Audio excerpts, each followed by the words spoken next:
মুক্তিযোদ্ধার ছদ্মবেশে 1971 সালে পাকিস্তানিদের চর হিসেবে কাজ করেছে। হাসান মাহমুদের কারণ বক্তব্য শুনুন। জিয়া রহমানের কাছে যেই চিঠি ব্রিগেডিয়ার ব্যাগ লিখেছিল, সেই চিঠির মাধ্যমে এটি প্রমাণিত হয় যে জিয়া রহমান পাকিস্তানিদের চর হিসেবে টিভি চ্যানেল পত্রিকার মধ্যে আওয়ামী লীগের বয়ান ছিল। জিয়া রহমান বউয়ের আদরে পাকিস্তানিদের সেনাবাহিনী পাকিস্তানের ক্যান্টনমেন্টে থাকে। এটি কি কোনোভাবে পাকিস্তানের চর ছিল, পাকিস্তানের তাদের জন্ম।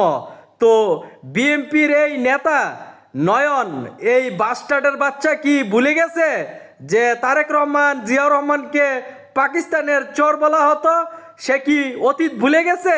তো এখন যে নতুন করে পাকিস্তানের ওই গুলাম আজমের বাচ্চা বলে তাদেরকে দৌড়ানোর চেষ্টা করতেছে, তাদেরকে ছাড় দিবে না, এই বাস্টার্ডের বাচ্চা কি ভুলে গেছে হাসিনার কথা?